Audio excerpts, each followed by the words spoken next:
Maravilha, estamos aqui para a nossa estreia, né, do nosso podcast da Igreja Presbiteriana Boas Novas. Para você, né, fica aqui já o nosso convite para visitar o nosso templo, que fica aqui na rua Oswaldo Seguete Suzuki, no Sunflower. Você será sempre bem-vindo. E hoje é um dia muito especial, né? Dia de estreia, reverendo, viu? Que bom, que bom. Temos a alegria de ter o reverendo Emerson conosco, né? Reverendo Emerson é uma pessoa muito querida, muito amada. Ele é doutor em História pela Universidade Federal do Mato Grosso. É escritor, né? Pastor da Igreja Presbiteriana Luz e Vida, aqui nossa vizinha, comunidade vizinha. Bem próximo. É o presidente do nosso presbitério. Reverendo Emerson, é um prazer imenso tê-lo conosco nessa nossa estreia, né, com este programa, e que você se sinta à vontade aqui, né? Pode falar um pouquinho mais sobre você, além dessas informações que eu falei, né? De repente você quer falar alguma coisa a mais aí, acrescentar alguma coisa. Antes de tudo, muito obrigado pelo convite. Sempre é um prazer também estar aqui na Igreja Presbiteriana Boas Novas e, acima de tudo, cultivar essa relação de diálogo, de falarmos sobre temas que são importantes. Eu creio que uma iniciativa dessa ela é muito importante para Rondonópolis, para o estado do Mato Grosso, porque nós precisamos discutir uma série de valores, de crenças que fazem parte do nosso cotidiano e que, por vezes, na rotina da igreja a gente acaba não discutindo, e essa iniciativa é muito importante. Muito obrigado pelo convite, espero que seja um tempo positivo. Eu sou filho de Mato Grosso mesmo, de uma cidadezinha pequena aqui chamada Rondonópolis, mas a minha família veio para Rondonópolis muito cedo. Nós viemos de Poxoréu e viemos para Rondonópolis. E eu fui criado em Rondonópolis, acabei experimentando o evangelho aqui e tenho vivido nesses últimos anos aqui. Me dediquei à área de ciências humanas e sociais aplicadas para tentar compreender um pouco o comportamento humano. Mas, mais uma vez, muito obrigado pelo convite. Casado? Casado. Tatiana, há basicamente 22 anos, de 20 a 22 anos, contando namoro e noivado. Tenho uma filha de 18 anos, a Ana Luísa, que está terminando o terceirão agora, vai fazer o Enem. O sonho dela é fazer relações internacionais ou legal. Direito.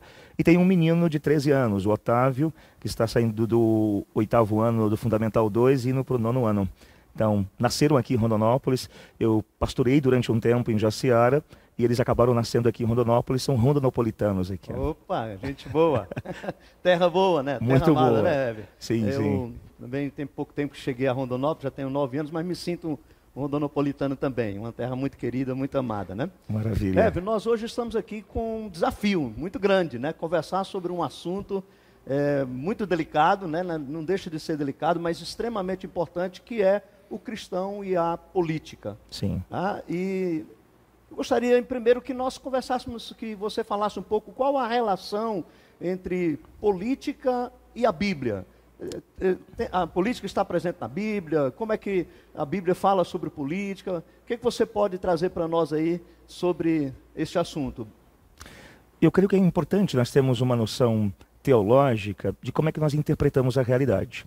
Se você fosse fazer uma leitura literal do texto sagrado, vendo se você encontra a palavra em si, talvez você não encontre a palavra em si.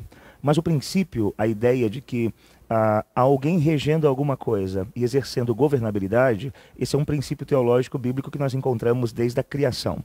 Quando você faz uma análise, por exemplo, das narrativas bíblicas, você encontra a ideia de um Deus que é supremo, que cria toda uma realidade, e nesta realidade ele coloca alguém para que possa exercer a sua mordomia, aquilo que nós chamamos de mordomia cristã. Se nós trabalharmos com a ideia de que política é a arte de cultivar, é a arte de guardar, é a arte de cuidar, nós então temos uma fundamentação bíblica desde o Antigo Testamento, perfazendo todo o Novo Testamento. É óbvio que a Bíblia ela tem uma natureza teocrática. Deus é aquele que reina sobre todas as coisas. Entretanto, é importante compreender que essa revelação de Deus, essa relação que Deus tem com a humanidade, ela se dá dentro de uma esfera temporal, histórica e cultural. E em determinados momentos nós vamos encontrar a narrativa bíblica tendo contato com diversos modelos de existências de governos. Você vai ter imperadores, você vai ter no Novo Testamento o próprio Império Romano, mas biblicamente falando, nós precisamos compreender aquilo que Rubem Alves compreendeu muito bem quando ele diz que política é a arte de cultivar o jardim. O Rubem Alves tem um livro, Conversa sobre Política, e ele vai dizer que se nós compreendermos que o mandato cultural ele envolve o nosso cuidado, o nosso cultivar, a igreja ou o povo de Deus tem como instrumento essa mordomia, esse cuidado, essa relação de cuidado com este mundo, essa relação de transformação deste mundo. Visto que tanto o homem quanto a mulher foram colocados no Éden para cultivar e guardar. E quando eles são colocados no Éden para cultivar e guardar, eles recebem o princípio da governabilidade. A ideia teológica é a seguinte, é de dizer que Deus governa sobre todas as coisas e ele cria agora o humano para exercer uma governabilidade. Então é possível entender, a partir desse paradigma da aliança, nos mandatos estabelecidos por Deus, que nós temos um compromisso de governabilidade, um compromisso de governar, de cultivar. Me parece que durante um tempo a igreja, por conta da sua agenda, por conta da sua luta, e a luta da igreja é uma luta de natureza salvífica e espiritual, ela acabou perdendo a noção de que ela também pode pensar sobre esses temas, ela também pode escrever sobre esses temas, ela também pode se posicionar sobre esses temas, não de maneira partidária, mas de maneira reflexiva, teológica, buscando essa relação de compreensão da função do homem neste mundo.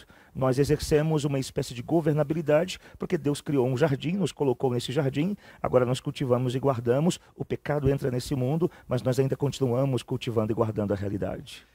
Como você colocou, Rev, é interessante nessa questão na palavra de Deus, né? Porque a Bíblia parte de um princípio teocrático, Deus sobre o comando, sobre a direção. E a gente vê o início de Gênesis assim, né? Deus dirigindo, controlando, Deus comandando, estabeleceu uma nação que fosse o seu povo, né? Com Abraão depois, e fez essa aliança. Lá na frente o povo... assim, não queremos esse negócio de teocracia, né? De o Senhor ficar mandando sobre nós. Nos dê um sistema de governo semelhante às outras nações. Exatamente. Né? Não é isso? É sim. O que você está colocando. Nos dê um sistema de governo semelhante às outras nações. Que daí veio a monarquia. Né? Aí a gente vê a monarquia na Bíblia, né? Começa a estabelecer os reis. Deus manda ungir Saul, depois Saul comete os seus deslizes, aí ele manda ungir Davi. Mas a gente percebe isso claramente nas Escrituras, né? Que de fato, né? A palavra de Deus ela apresenta a política. Né?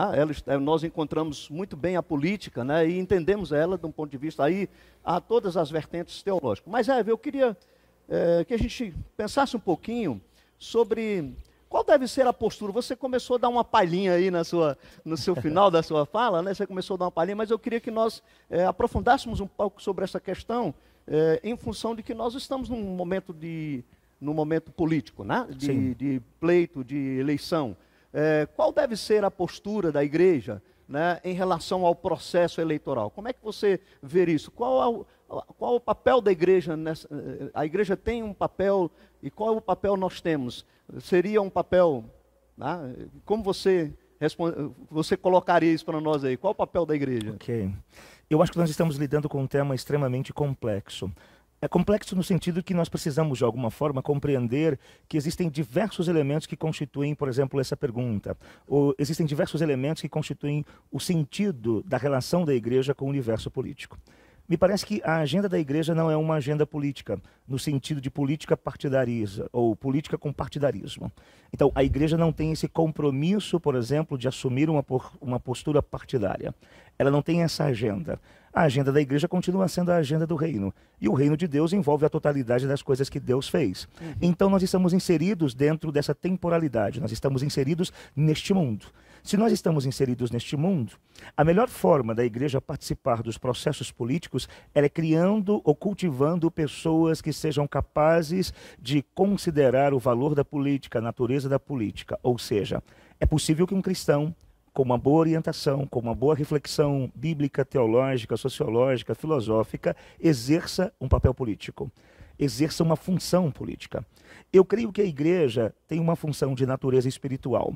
Mas quando a gente fala sobre espiritualidade da igreja, ou quando a gente fala que a igreja tem um papel espiritual, nós às vezes temos uma noção um tanto quanto equivocada desse papel espiritual.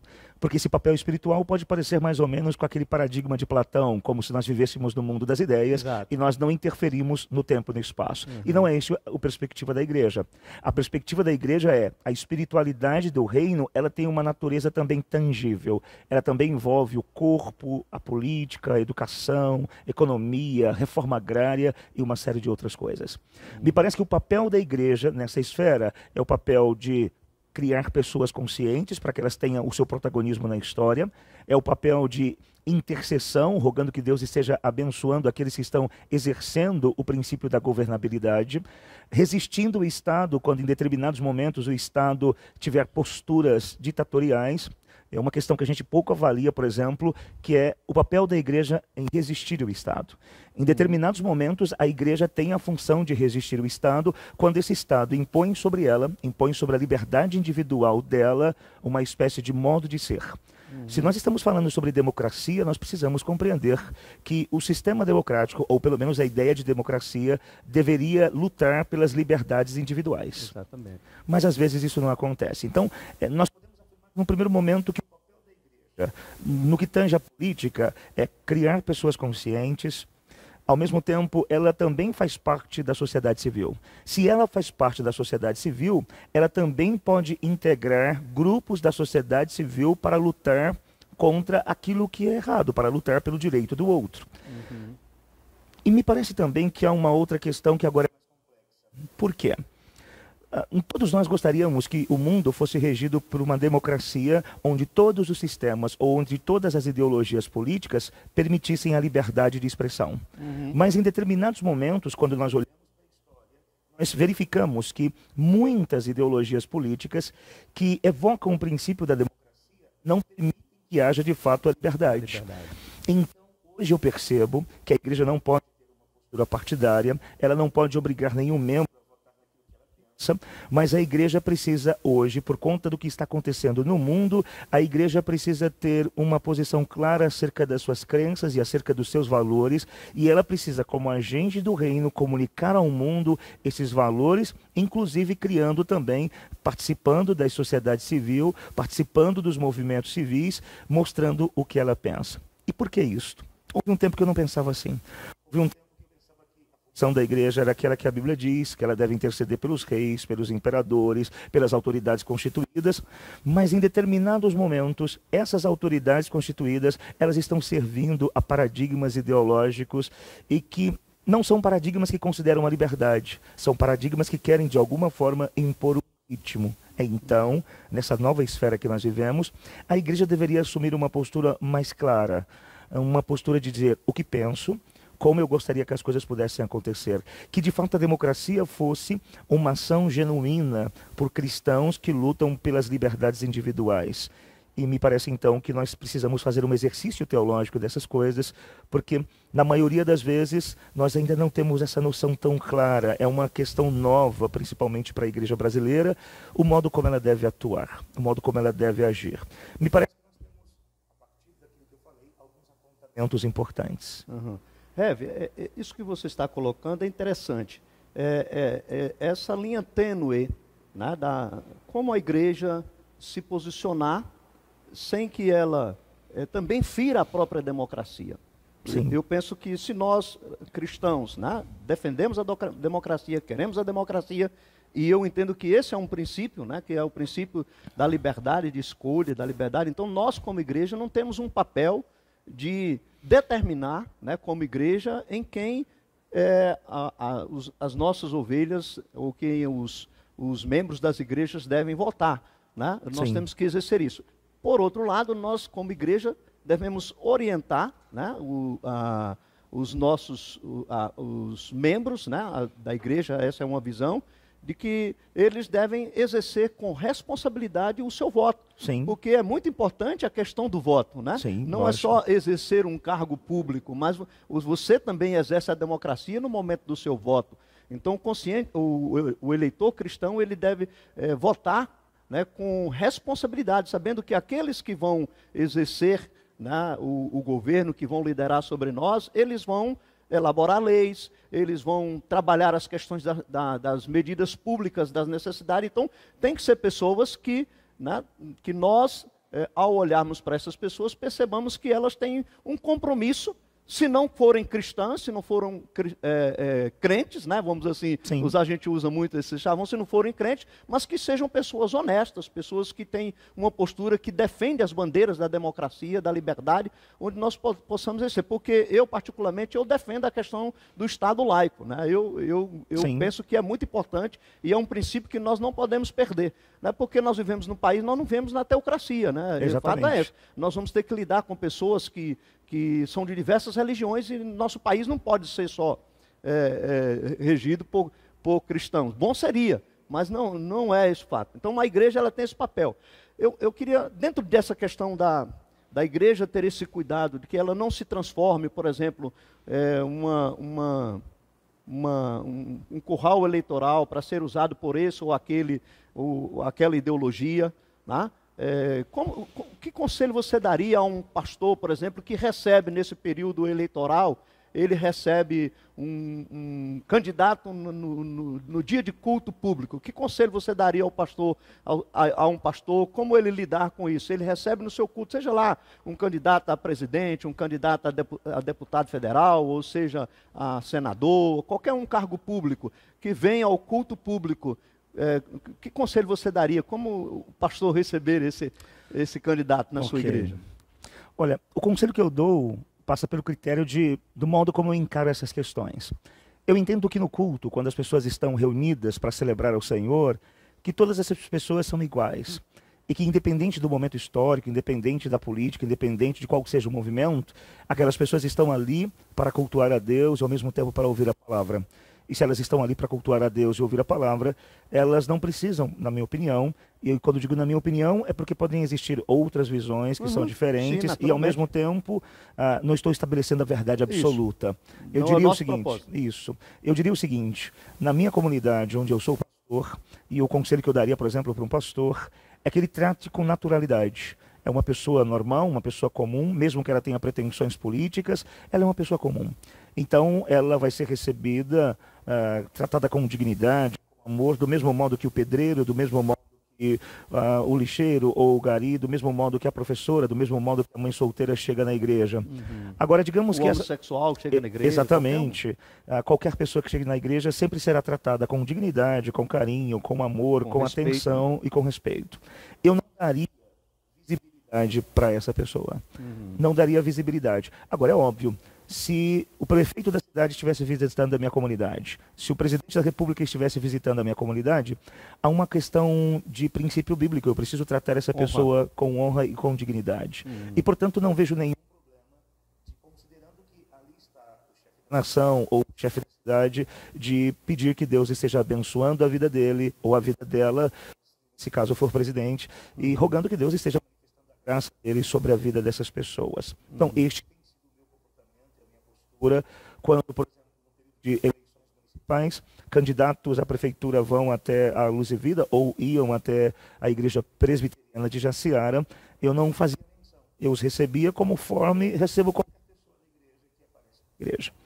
Eu também julgo importante, dentro desse critério de política, nós estamos falando sobre a igreja como um espaço de reflexão, eu tenho percebido que é necessário termos uma formação bíblica e teológica que permita que a igreja entenda que toda visão política, ela tem os seus limites. É aquilo que, por exemplo, há uma obra recentemente escrita do David Koizis, Visões e Ilusões Políticas.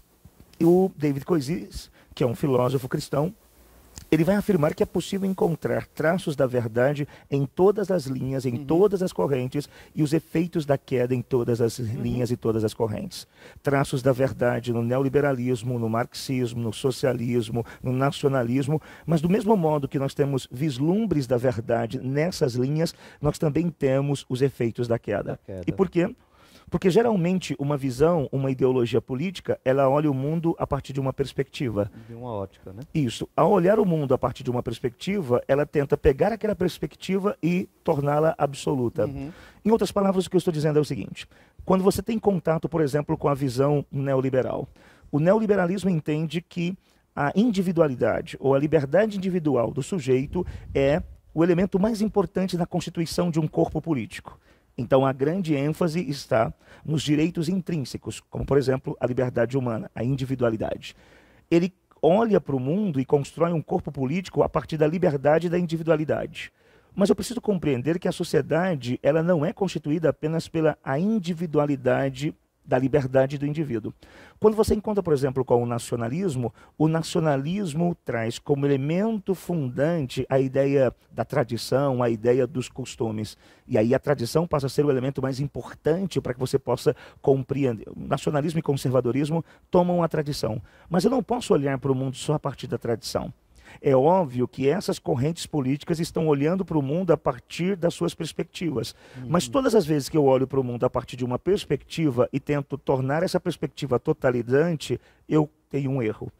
É por isso que Deus é aquele que consegue ver a totalidade. Nós, humanos, olhamos para o mundo a partir de perspectivas. Deus olha a partir da totalidade.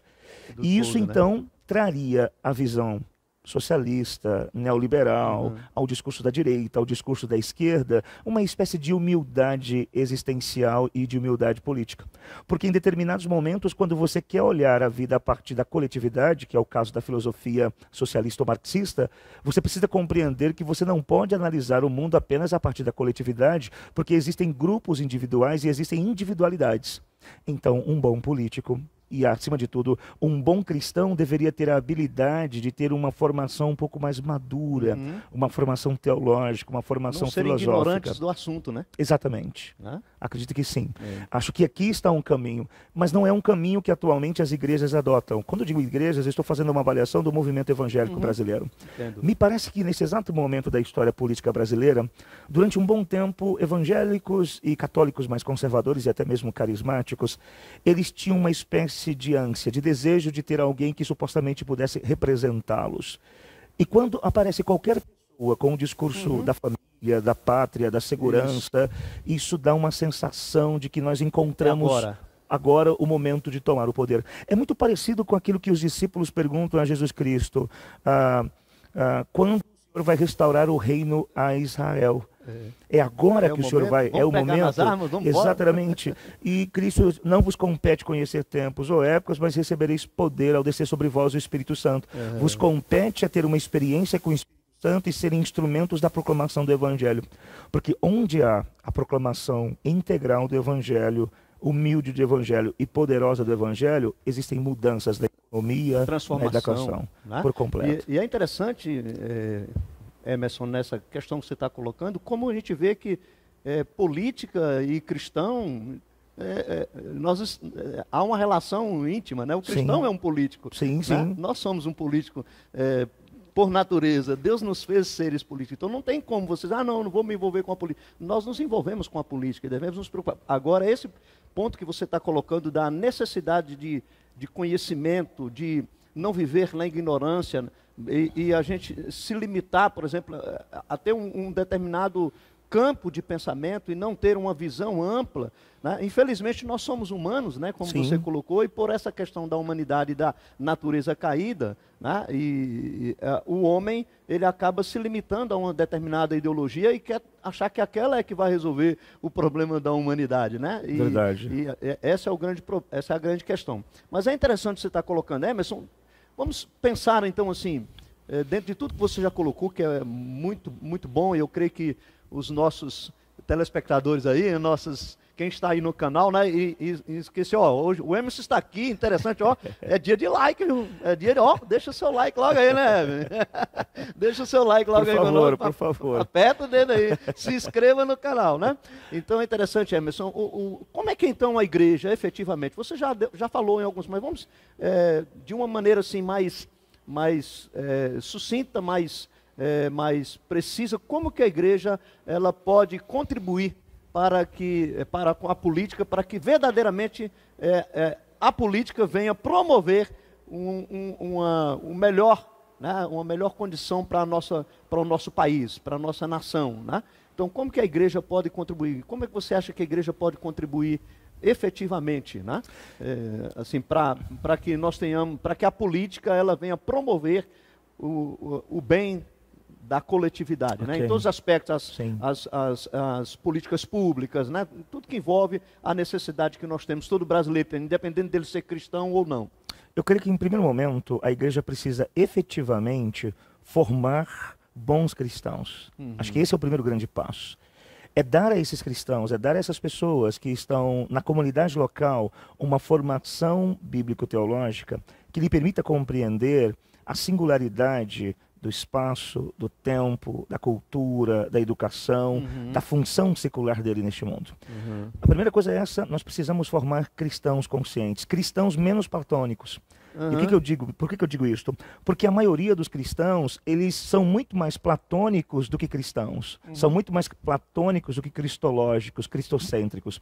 Platão afirmava que existe um mundo das ideias e, portanto, esse nosso mundo é uma cópia, esse mundo é o mundo dos sentidos e ele está num estado de decomposição. Por incrível que pareça, nós ainda encontramos, no atual contexto, entre os presbiterianos, esse conceito de que a realidade visível, palpável, a terra, ela não é importante. E esse é um equívoco. E é um equívoco porque... espiritualizar. Exatamente. Eles criam um processo de espiritualização, imaginando que não viverão aqui, que este mundo vai passar por uma destruição, que eles viverão nos céus etéreos e vão vestir roupas e vão cantar hinos o resto da vida dele, ou eternamente cantando hinos. Essa é uma crença infundada. O que a Bíblia sempre trabalhou é que Deus criou um espaço, Deus criou um local para que pudéssemos morar, cultivar e guardar. E quando Cristo voltar e julgar vivos e mortos, e quando houver a consumação final, nós teremos e viveremos no novo céu e na nova terra. Então, acho que nós precisamos resgatar a natureza teórica e a natureza bíblica da terra como espaços de convivência. A terra como um espaço da glória de Deus. A terra como o palco da glória de Deus. Porque alguns estão pensando nos céus: eu não vou me envolver com a economia, com o comércio, não vou me envolver com a cultura, não vou me envolver com a música, porque eu vou viver nos céus. Esse é um paradigma equivocado. Quando o texto bíblico diz que nós devemos cultivar e guardar, ele está dizendo que nós somos colocados nesse mundo para desenvolvê-lo para a glória de Deus, produzindo boa música. E quando digo produzir boa música, não é música evangélica, é produzir boa música. É produzir música de qualidade, poesia, boa literatura. Poesia, boa literatura, boas novelas, bons filmes, boas séries. Mas nós imaginamos que um bom filme é um filme que fala da história de Jesus, ou um filme que fala sobre, por exemplo, um bombeiro que estava longe de Deus e aí ele encontrou com Deus. E aí... Não, um bom filme não é isso. Um bom filme é qualidade, qualidade técnica, qualidade de iluminação, qualidade moral, qualidade de visão. É produzirmos, por exemplo, uma música que exalta a singularidade da mulher, a beleza da mulher, a beleza do homem, a beleza da natureza. Nós não produzimos isso. Nós ainda estamos imaginando que o que é bom é só aquilo que envolve uma espiritualidade. Então, primeiro, formar cristãos conscientes. Segundo, mostrar que esse mundo é o palco da glória de Deus e, portanto, economia, matemática, física quântica, todas essas coisas servem para Deus. E terceiro, criar no cristão a consciência de uma responsabilidade social local. Nós moramos nos nossos bairros, mas nós não sabemos quem é o presidente de bairro. Exato. Existem as reuniões de Quais bairro. são as necessidades? Nós não vamos numa reunião de bairro do nosso bairro. Nós resumimos a nossa vida na igreja. Tudo é igreja, tudo é igreja. Nós queremos dar à igreja uma espécie de localização e uma espécie de campo de proteção. Tudo é igreja. Se você pensar uma pessoa, teoricamente, num modelo mais tradicional, ela está na reunião de oração na igreja, ela está no estudo bíblico na igreja, ela tem o ensaio do coral na igreja, ela tem a escola bíblica dominical na igreja. Basicamente, ela passa quase que a vida dela toda na igreja. Esse é o grande problema. Na verdade, a igreja deveria habitar nela constantemente, porque se a igreja habitasse nela, ela saberia que a vida não se resume no encontro templário, a vida é muito mais do que o templo, porque nós somos os templos habitados pelo Espírito Santo. Então, mostrar para os cristãos... Ela vai entender que o templo está lá na casa, no trabalho, na universidade. Exatamente, exatamente. Mostrar para esses cristãos que eles precisam ter uma relação de diálogo, de convivência com este mundo. Que este mundo precisa de experiências de inteligência, de pessoas com temor. Então, é fazer com que ela tenha uma relação política local, com o bairro, com a cidade. E não ficar apenas criticando. E por último, o que é mais difícil, é ter a habilidade de conviver com as pessoas. É criar uma pedagogia do encontro, uma pedagogia do diálogo, da convivência, da empatia, se colocando no lugar do outro. Colocar-se no lugar do outro não é fazer a defesa do que o outro pensa. Você pode ter uma posição contrária, mas você pode tratar... Nem concordar com tudo, né? Sim, você pode tratar o outro com dignidade. Com respeito. Exatamente. Heavy, eu creio, pegando um gancho dessa sua fala aí, que é muito interessante, e eu creio que é bom para todos que estão nos assistindo, tá? Porque a gente vê nesse período eleitoral muito discurso de ódio, de violência, né? Porque as pessoas não respeitam uns aos outros, né? Assim, as escolhas, cada cidadão tem o direito de escolher, né? E até porque é democrático o processo, né? Independentemente se eu gostar ou não do outro candidato, eu tenho que respeitá-lo, né? E nós não podemos promover, né, esse discurso de ódio, de violência. Sim. Concorda comigo? Em absoluto eu concordo. E uma das coisas mais vergonhosas, ou uma das coisas mais problemáticas que nós encontramos atualmente, é o fato de que muitos cristãos, infelizmente, talvez pela imaturidade, talvez pela inconsciência, talvez por uma ideologia política atravessada por um desejo escatológico, Exato. estão sendo mal educados, estão Usam xingando as redes sociais pessoas. para isso, para agredir, Exatamente. pra machucar. Ou seja, as pessoas imaginam que têm a liberdade de falar que alguém é ladrão, as pessoas imaginam que têm a liberdade de ofender a moral do outro. Nós não temos a liberdade para ofender a cabeça do outro. Jamais. Né? Nós não temos a liberdade de ofender a moral do outro. Nós temos a liberdade de fazer um exercício acerca de quem o outro é. Isso também não quer dizer que a igreja, quando eu digo igreja aqui, que as pessoas que frequentam a igreja, que os cristãos que frequentam a igreja, eles vão ficar em silêncio. Não, pelo contrário, eles vão fazer defesa, mas que seja uma defesa, respeitosa e assim por diante. As diante. ideias, os pontos, né? Exatamente. Esse é o aspecto. Até porque nós estamos defendendo e estamos falando a mesma língua de que o cristão ele está envolvido na política. Agora, como nós devemos fazer? Com respeito, né? Nós devemos respeitar as pessoas. Sim. Né? Com respeito, com dignidade, apresentando as ideias e não combatendo pessoas, né? E machucando pessoas e ferindo pessoas. Eu acho que meu pensamento é isso, né? Há uma questão que é muito importante também, considerando aquilo que o senhor acabou de falar. Os extremos são confortáveis. Todas as vezes que você escolhe um extremo, é muito confortável viver no extremo. Porque você escolhe um dos extremos e encontra a sua identidade nos extremos. O difícil é ficar sobre uma prancha, sobre a onda. O difícil é se equilibrar diante das mudanças. Porque o equilíbrio evoca sensação, análise, compreender o momento de avançar, o momento de recuar. Os extremos são confortáveis. De você ver o que tem de importante, de valor em cada ideias, né? Isso. Te dá a sensibilidade, a sabedoria, o discernimento para você saber o que tem de bom aqui, o que tem de bom ali, o que aqui não contribui, aqui o que não contribui. Então, Sim. essa maturidade que nós adquirimos quando temos essa postura, né? Sim. Ainda é vívido na minha mente uma das frases que o reverendo Afro, acho que o senhor também lembra, numa reunião do presbitério, ele disse o seguinte: tudo que é rígido quebra. Tudo que é muito... Lembro-me. Quando você é uma pessoa que leva todas as coisas com muita rigidez, vai chegar um momento na sua vida, na sua espiritualidade, que você vai trincar. Porque tudo que é rígido, tudo que é pesado, tudo que é violento, tudo que é radical, você não consegue.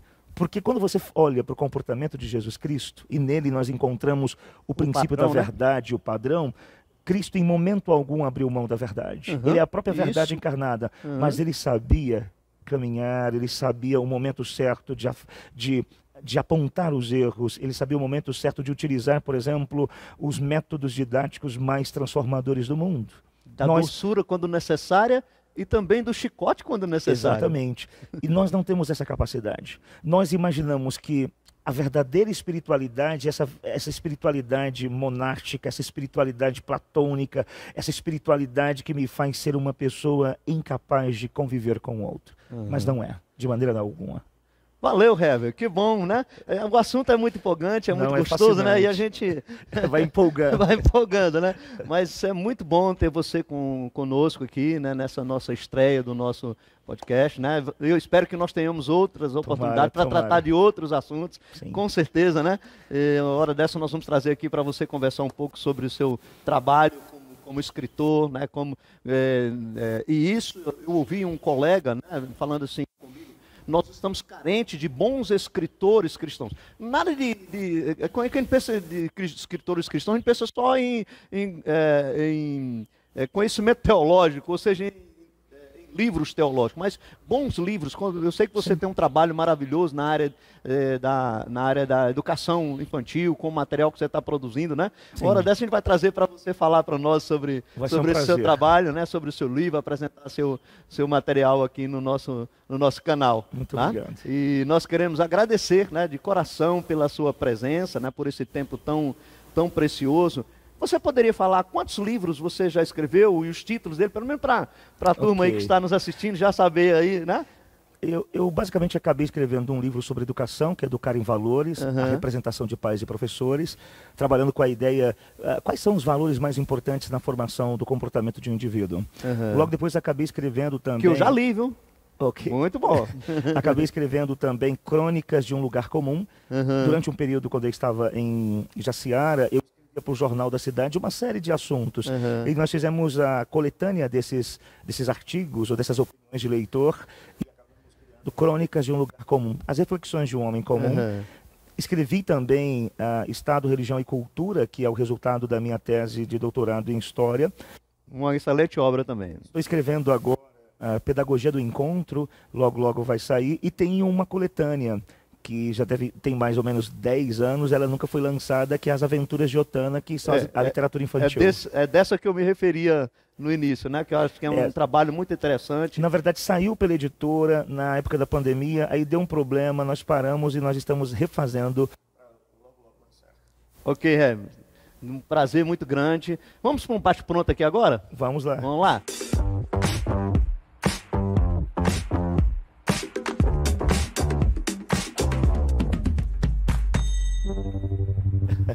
Hobby. Handball. Handball? Handball, sou apaixonado por handball. Família. Bênção de Deus na minha vida. Bênção de Deus na sua vida. Comida. Todas elas. Eu vi.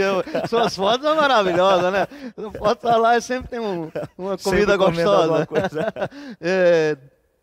Deus. Tudo, né?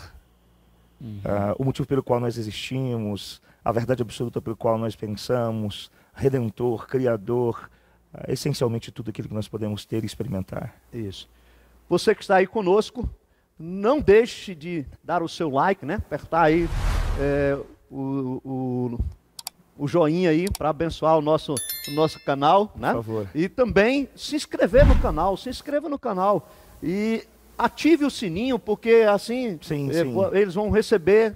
A cada semana a gente vai estar trazendo alguém aqui para falar sobre assuntos importantes. E um detalhe, né? Nós vamos fazer o sorteio. Se você acertou, né, no podcast lá da nossa pré-estreia, nós fizemos um desafio. Se você acertou, pode aguardar, né, que você vai receber o prêmio. Nós vamos fazer um sorteio para quem acertou o assunto de hoje, né? Que a gente fez o desafio, né? Então, se você acertou, pode ficar aguardando aí, você que fez o comentário lá.